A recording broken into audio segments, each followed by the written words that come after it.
Más de 500 años en prisión. No podrás salir ni ver el sol. No hay manera ni por qué hagas un milagro que tengas ni un poco de libertad. El día del juicio del Mayo Zambada llegó, y como muchos esperaban, la condena fue muy alta. Pero lo que nadie esperó fue la reacción del Mayo a su condena. Quédate hasta el final del video y descubre qué ocurrió. Durante años había operado a las sombras, eludido la justicia y mantenido su imperio de drogas a pesar de las numerosas capturas de su círculo cercano. Sin embargo, tras su arresto, el cártel de Sinaloa había quedado en un caos silencioso, con cada facción luchando por sobrevivir sin sus líderes históricos. El Mayo Zambada estaba ahora tras las rejas, enfrentando un juicio que podría marcar el fin de una era en el narcotráfico. Había pasado varias semanas desde su arresto y el juicio finalmente comenzaba. Sin embargo, lo que había prometido ser un proceso judicial aparentemente rutinario se convirtió en una batalla épica, con sorpresas inesperadas que cuestionaron tanto la moral como la ilegalidad del sistema de justicia mexicano. El día de su juicio comenzó como todos los días en las Cortes Federales, con la llegada de los oficiales de seguridad, los periodistas que llenaban los pasillos y los funcionarios que se preparaban para lo que parecía ser uno de los juicios más esperados en la historia reciente del país. Sin embargo, había algo diferente en el aire esa mañana.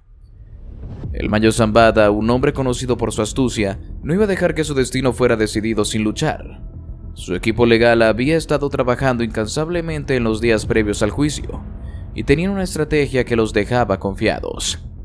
El abogado principal de Zambada, un hombre de una reputación intachable en el mundo del derecho penal, tenía la intención de presentar pruebas y argumentos que demostrarían, según su versión, que el Mayo había sido víctima de un sistema judicial corrupto y de un abuso por parte de las autoridades mexicanas y estadounidenses.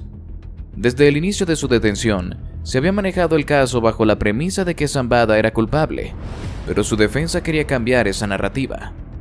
La sala del tribunal estaba llena de tensión.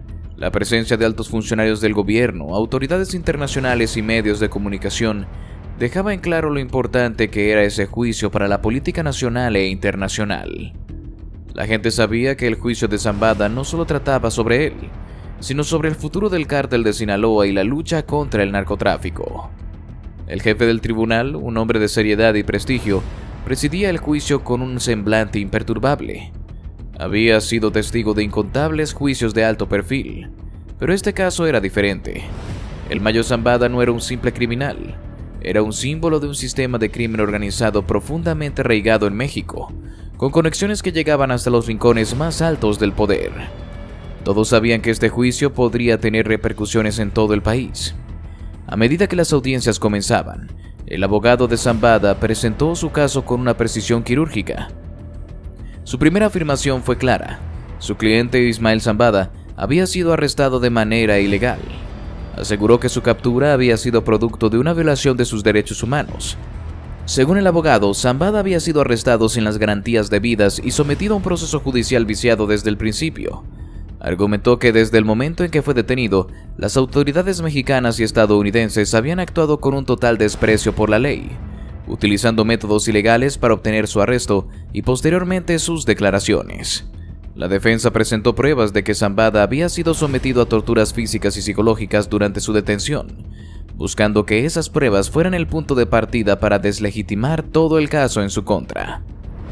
El abogado también mostró una serie de documentos que, según él, demostraban que el Mayo Zambada había sido víctima de un secuestro judicial, una acusación grave que sugería que las autoridades habían actuado por motivos políticos o personales. Alegó que Zambada no había sido extraditado legalmente a Estados Unidos, sino que había sido transportado de manera ilegal bajo el pretexto de una extradición sin el debido proceso. La defensa de Zambada sostenía que el Mayo no había sido arrestado conforme a la ley, lo que, de acuerdo con el abogado, invalidaba cualquier evidencia obtenida después de su detención. Como último recurso, pidió que su cliente fuera liberado, argumentando que el juicio debía ser suspendido debido a las irregularidades en su arresto y las violaciones a sus derechos humanos. La sala estaba en silencio absoluto mientras el abogado de Zambada exponía su caso. Para muchos en el tribunal, las palabras del defensor de Zambada fueron un golpe directo al sistema judicial. No solo se trataba de defender a un hombre acusado de delitos horrendos, sino que se trataba de desafiar la propia integridad del sistema. En ese momento, el jefe del tribunal, un hombre con décadas de experiencia en el campo del derecho, se mostró escéptico ante los argumentos presentados. La corte había escuchado muchos casos similares. No estaba dispuesta a ceder ante un intento de manipulación de la ley. El juez no estaba dispuesto a permitir que el caso de Zambada se desmoronara por cuestiones técnicas. La acusación de secuestro judicial y las afirmaciones sobre torturas físicas no eran suficientes para invalidar un juicio que, según los fiscales, estaba basado en evidencia sólida. El proceso continuó con la presentación de pruebas adicionales. El equipo de la defensa de Zambada intentó demostrar que la evidencia en su contra había sido manipulada y que las acusaciones de narcotráfico y violencia no podían ser sustentadas más allá de las declaraciones obtenidas bajo coacción. El abogado, con un tono sereno pero firme, presentó testigos que afirmaron haber visto pruebas de que el Mayo Zambada había sido utilizado como chivo expiatorio en una redada masiva contra el narcotráfico, que había involucrado a figuras poderosas en el gobierno. Entre estos testigos, varios exmiembros del gobierno y oficiales de policía que se habían distanciado del sistema mostraron su apoyo al Mayo Zambada, alegando que los cargos eran fabricados para satisfacer la demanda de los Estados Unidos y mejorar la imagen pública del gobierno mexicano. Sin embargo, a pesar de estos testimonios, el juez continuó mostrando una actitud de desconfianza ante las pruebas presentadas. Mientras la defensa intentaba resquebrajar la credibilidad del caso, la fiscalía presentaba su propia evidencia, que era abrumadora. La acusación tenía documentos, grabaciones y testimonios de informantes dentro del cártel que señalaban directamente a Zambada como uno de los principales responsables del tráfico de drogas a gran escala. Testigos clave, algunos incluso protegidos por el programa de testigos del gobierno, afirmaron que Zambada había estado involucrado en una serie de crímenes, desde homicidios hasta lavado de dinero y tráfico de drogas. Los fiscales sostenían que aunque las alegaciones de tortura y violaciones de derechos humanos eran graves, no podían ser consideradas como un medio válido para anular un caso con pruebas tan claras y concretas de la culpabilidad de Zambada. Además, señalaron que el narcotraficante había jugado un papel fundamental en la creación de una de las redes de narcotráfico más grandes del mundo, que operaba en múltiples continentes. A lo largo de todo el proceso, el Mayo Zambada se mantuvo calmado. Su rostro, habitualmente impenetrable, no mostraba signos de estrés ni preocupación. Había vivido años bajo la sombra de la ley y estaba acostumbrado a las tensiones y las traiciones. Sin embargo, en su interior sabía que este juicio era diferente. No solo su destino estaba en juego, sino también el futuro de su cártel y la red de corrupción que había cultivado durante décadas. Finalmente el día llegó al clímax. El juez, tras escuchar todos los argumentos, se retiró para deliberar. La tensión en la sala era palpable. Durante los siguientes minutos, los presentes no podían evitar especular sobre el veredicto. Muchos, incluidos los representantes del gobierno, esperaban que el caso se resolviera a favor de la fiscalía. Sin embargo, la defensa de Zambada había sembrado suficientes dudas como para generar incertidumbre. ¿Será posible que un hombre tan influyente en el narcotráfico pudiera eludir la justicia?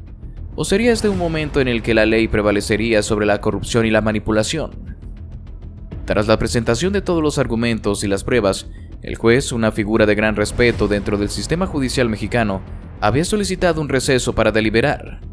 Con rostro serio, el magistrado se retiró hacia su despacho privado para tomar una decisión que no solo afectaría a Zambada, sino también a las estructuras de poder, tanto en México como en el extranjero. Durante ese tiempo, la sala del tribunal se llenó de murmullos. Abogados, periodistas y oficiales del gobierno observaban atentamente, preguntándose si el sistema judicial mexicano sería capaz de sentenciar a uno de los narcotraficantes más poderosos de la historia sin temor a represalias. Había demasiados intereses en juego, y la influencia de Zambada en el narcotráfico era tan extensa que algunos se preguntaban si su condena real sería ejecutada alguna vez. Finalmente, después de lo que pareció una eternidad, el juez regresó a la sala del tribunal. La atmósfera se volvió densa. La espera había sido angustiante. Zambada, vestido con su uniforme de prisionero, permaneció sentado, con una postura estoica, sin mostrar signos visibles de preocupación. A lo largo del juicio, el líder del cártel de Sinaloa había mantenido una calma inquebrantable, como si siempre hubiera sabido que este día llegaría. Había vivido con la amenaza constante de ser capturado y llevado ante la justicia, pero sus más de 3 décadas de dominio en el narcotráfico le habían dado una fuerza peculiar, una serenidad que solo se logra a través del poder y la experiencia. El juez, con una mirada grave, tomó su lugar frente a la mesa, rodeado de su equipo legal. Todos sabían que el momento había llegado. La sala estaba en silencio, que se podía escuchar el tic-tac del reloj en la pared. El juez comenzó a leer su veredicto, y cada palabra que pronunciaba era como un latigazo que resonaba en las conciencias de los presentes. El primero en ser impactado fue Zambada. Su expresión cambió ligeramente, pero logró controlar cualquier muestra de emoción. La sentencia era más que severa de lo que había anticipado, incluso su equipo legal. Habían muchos que esperaban una pena de prisión de larga duración, pero pocos imaginaban que sería tan extensa. El juez, después de analizar los cargos de narcotráfico, lavado de dinero, homicidios, secuestros y las pruebas de la magnitud de las operaciones del cártel, determinó que Zambada era culpable de todos los delitos que se le imputaban. La corte concluyó que la evidencia era irrefutable, que Zambada había jugado un papel fundamental en la expansión del cártel de Sinaloa a nivel global, y que su influencia sobre políticos, fuerzas de seguridad y otras instituciones había sido clave para el éxito de la organización. La red de tráfico de drogas que dirigió durante décadas había causado sufrimiento y destrucción en innumerables países. El Mayo Zambada, considerado uno de los narcotraficantes más poderosos del mundo, no solo había sido el cerebro detrás del cártel, sino también el hombre que había operado con extrema discreción, el que siempre se mantuvo en las sombras, el que había logrado eludir la justicia por tanto tiempo. Había cometido crímenes tan horrendos que cualquier sentencia parecía inevitable, pero la magnitud de la pena fue una sorpresa para todos. El juez prosiguió leyendo la sentencia de forma meticulosa. Zambada sería condenado a más de 500 años de prisión, una cifra impresionante, que resultaba simbólica por la magnitud de los crímenes cometidos. Sin embargo, lo que más sorprendió a todos en la sala fue la resolución final, sin derecho a libertad provisional. Zambada, que en otras circunstancias podría haber solicitado algún tipo de beneficio procesal o incluso la posibilidad de apelar, quedaba totalmente incapacitado para obtener una liberación anticipada. Un hecho que dejó claro que las autoridades mexicanas querían poner fin a la influencia de este hombre de manera definitiva. No habría más oportunidades de evasión, ni pasillos por los que pudiera escapar de la justicia. La sentencia fue tajante. Aquel fallo no solo se basaba en la gravedad de los crímenes cometidos por Zambada, sino también en la necesidad de hacer un ejemplo ante la sociedad y el mundo entero. La justicia debía ser ejemplar. El narcotráfico había costado miles de vidas, había corrompido a generaciones enteras y había debilitado las estructuras del Estado de Derecho en México. No podía haber más impunidad. Con esa sentencia, el gobierno mexicano mandaba un mensaje claro: ningún criminal, por poderoso que sea, estaba por encima de la ley. Al escuchar el veredicto, Zambada no reaccionó de manera dramática. Sabía que había llegado a su fin. Después de tantos años en la cima del mundo del crimen organizado, con el poder suficiente para desafiar incluso a los gobiernos más poderosos, la sentencia era una confirmación de lo que ya había sido su destino. Sin embargo, dentro de su ser, la ira y la desesperación estaban presentes, aunque las exteriorizara de manera mínima. La sentencia que lo condenaba a pasar el resto de su vida tras las rejas sin posibilidad de libertad provisional representaba el cierre definitivo de un ciclo. Pero Zambada, como siempre lo hizo, se mantenía con la frente en alto, sabiendo que su sombra perduraría en los ecos de la historia del narcotráfico. El abogado defensor de Zambada, quien había luchado con todas sus fuerzas para presentar su caso, no pudo evitar mostrar una ligera expresión de frustración. Había confiado en que el sistema judicial, al menos, ofrecería una oportunidad para que su cliente pudiera apelar o recibir algún tipo de beneficio. Sin embargo, el juez no cedió. La pena de más de 500 años era inapelable en ese momento. La defensa había argumentado que Zambada había sido víctima de torturas durante su arresto, y aunque el juez había tenido en cuenta estos elementos, consideró que la evidencia en su contra era mucho más sólida. No hubo espacio para la duda razonable. El veredicto también envió un mensaje claro a los otros cárteles y a los miembros del crimen organizado. El gobierno mexicano no iba a permitir que sus estructuras de poder siguieran operando impunemente. Era el momento de tomar decisiones firmes y de hacer justicia por los miles de ciudadanos que habían sufrido bajo el dominio de estos cárteles. La lucha contra el narcotráfico estaba lejos de terminar, pero esta condena histórica representaba un punto de inflexión. La sala del tribunal estaba cargada de emociones. Algunos agentes de seguridad que habían sido testigos de la caída de un imperio criminal intercambiaron miradas de satisfacción. Mientras tanto, los periodistas tomaban notas, conscientes de que este juicio se convertiría en un hito para la historia reciente de México. Los medios de comunicación internacionales no tardaron en difundir la noticia de la condena a Zambada, y la opinión pública a todo el mundo se hizo eco de este logro judicial. Sin embargo, a pesar de la condena ejemplar, la verdadera pregunta seguía siendo si Zambada cumpliría realmente su sentencia. Sabía que el camino hacia la cárcel de máxima seguridad, donde cumpliría su pena, no sería fácil. A lo largo de su vida había evadido numerosas veces la justicia, y sus conexiones dentro y fuera del sistema judicial mexicano eran bien conocidas. Aunque la sentencia era definitiva, aún existía la posibilidad de que en algún momento sus aliados intentaran intervenir o generar condiciones para su liberación. Pero ahora, con la sentencia firme, Zambada enfrentaba la realidad de una cárcel que no tenía marcha atrás. ¿Sería este el verdadero final del Mayo? ¿Sería el fin de todo lo que construyó? El proceso para trasladar a Zambada a la prisión ya estaba planificado. Como en todos los casos de narcotraficantes de alto perfil, el traslado a la prisión de máxima seguridad se llevaría a cabo con total secretismo y bajo estrictas medidas de seguridad. Los agentes encargados del traslado sabían que Zambada no solo representaba una amenaza para la estabilidad del sistema penitenciario, sino también un símbolo de poder que los cárteles aún tenían sobre las instituciones.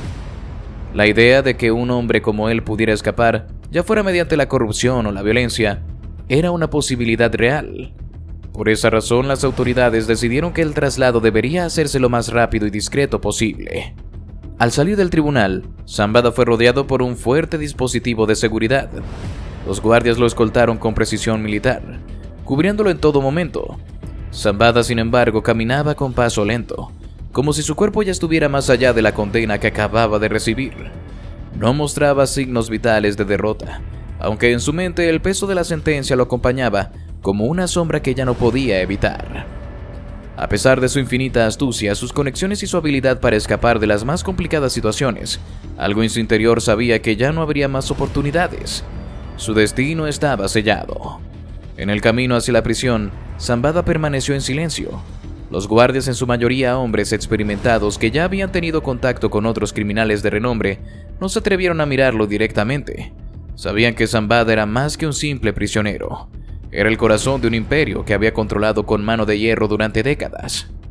Por eso, más de una figura que deberían temer, lo veían como un recordatorio de lo que la corrupción, el poder y el miedo podían lograr. La violencia del crimen organizado había invadido todos los rincones del país, y Zambada había sido uno de los mayores exponentes de ello. Finalmente llegaron al complejo penitenciario, uno de los más altos en seguridad.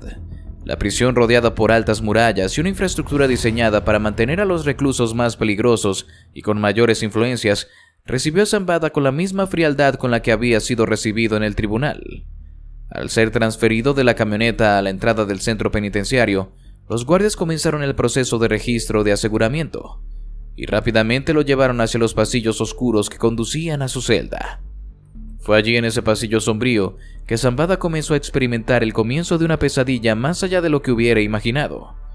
Al entrar al lugar, fue recibido no solo por las manos firmes de los guardias, sino por la brutalidad sin remordimientos que parecía haber sido reservada solo para los enemigos más odiados. Los oficiales penitenciarios, con caras de desaprobación y resentimiento, no solo estaban allí para cumplir con su trabajo. Lo que estaba a punto de ocurrir era algo personal. Sabían quién era Zambada y lo que había hecho. La historia de su poder, su violencia, su dominio sobre las autoridades, su control absoluto sobre las rutas de la droga, les daba la excusa perfecta para descargar sobre él todo su odio. Antes de siquiera poder reaccionar, Zambada fue rodeado por varios de los guardias, quienes no escatimaron en violencia. El primer golpe fue certero, un puñetazo directo al rostro que lo hizo tambalear. No fue solo la fuerza del golpe lo que sorprendió a Zambada, sino la brutalidad y la falta de cualquier formalidad en la acción. En el momento en que su rostro golpeó contra la pared, el sabor metálico de la sangre comenzó a invadir su boca. «Aquí dentro no eres nada», le dijo uno de los guardias mientras lo empujaba hacia el suelo, golpeando su estómago con una rodilla. Zambada intentó reaccionar, levantarse, pero los golpes continuaron sin cesar. Uno de los guardias le asestó una patada en el costado, mientras otro lo mantenía sujeto por los brazos. La violencia era salvaje, sin ningún tipo de protocolo. No había justicia en esos golpes, solo un deseo de humillación y venganza. Zambada, conocido por su templanza y capacidad para resistir la adversidad, comenzó a toser sangre. Cada respiración le costaba más, y la furia de los oficiales no disminuía. En ese momento, la figura del líder del cártel de Sinaloa, el hombre que había manejado el narcotráfico en las sombras durante tanto tiempo, comenzó a desmoronarse. Lo arrastraron por el pasillo y en su mente, Zambada ya no sentía el control al que estaba acostumbrado. Ahora se encontraba a merced de los hombres que por fin lo tenían atrapado. Ya no podía escapar ni utilizar su influencia. Su poder se había disuelto en una serie de golpes que lo dejaban la cara hinchada y ensangrentada. La humillación fue la peor parte. Ver cómo el hombre que había sometido a tantas autoridades, que había manipulado a tantos, ahora estaba reducido a un pedazo de carne arrastrado por el suelo. Su mirada ya no era la misma, aunque aún intentaba mantenerse en pie. Los golpes constantes lo hicieron caer una y otra vez. Llegaron a su celda. Cuando lo empujaron dentro ya no podía moverse con rapidez.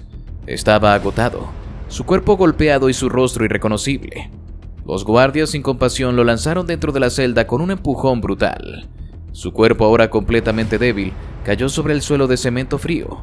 Con la respiración entrecortada, Zambada no pudo levantarse. La sangre seguía brotando de su boca, y su cuerpo parecía incapaz de reaccionar. Los gritos de humillación resonaban en su cabeza mientras las puertas de la celda se cerraban con un estruendo que retumbó en sus oídos. Zambada, el hombre que había operado desde las sombras, con una maestría única, ahora se encontraba en el lugar que nunca imaginó que ocuparía. Una celda fría y oscura, sin la protección de su ejército, sin las paredes de su imperio, sin la red de corrupción que lo había mantenido a salvo. Lo que una vez fue un hombre de poder, ahora era un simple prisionero. ¿Y la prensa qué opinaba de todo esto? ¿Era realmente justo lo que le estaban haciendo? Los rumores sobre el trato que Zambada había recibido en la prisión empezaron a circular rápidamente, llenando de inquietud a muchos que se preguntaban si realmente la justicia había cumplido o si, como muchos otros antes que él, el Mayo Zambada lograría encontrar una forma de eludir las consecuencias de su vida de crímenes y corrupción. Fue entonces cuando el secretario de Seguridad de la Ciudad de México, Omar García Harfuch, en su rol clave dentro de la lucha contra el narcotráfico y la delincuencia organizada, decidió dar una serie de declaraciones públicas sobre el caso. Harfuch, conocido tanto por su integridad como por la firmeza con la que enfrentó las amenazas del crimen organizado, no escatimó palabras al referirse al juicio y la posterior condena de Zambada. Su figura se había vuelto crucial en la guerra contra los cárteles, especialmente en su intervención dentro de la investigación y persecución de figuras como el Chapo Guzmán y el Mayo. Esta vez, al abordar el tema en su conferencia, dejó claro que el caso del Mayo Zambada representaba más que solo una condena judicial. Era un mensaje a todos aquellos que, como él, creían que la impunidad era una opción. Hoy la justicia ha hablado, comenzó Harfuch, mientras se mantenía firme frente a los micrófonos y cámaras que le apuntaban. Y no solo el caso Zambada, sino en todos aquellos que siguen creyendo que el crimen organizado es más fuerte que la ley. Harfuch, con una postura decidida, continuó explicando que la condena que Zambada recibió era proporcional a la magnitud de los crímenes que cometió durante su vida, y que el tratamiento que había recibido dentro de la prisión era completamente justo, dada su naturaleza criminal y su historial de corrupción. El Mayo Zambada fue uno de los mayores exponentes de la violencia y corrupción en nuestro país, sentenció el secretario, añadiendo que no importaba el grado de influencia o poder que un criminal pudiera tener, al final debía enfrentar las consecuencias de sus actos.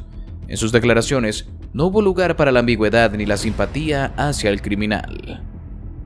Las palabras de Harfuch fueron contundentes, llenas de claridad.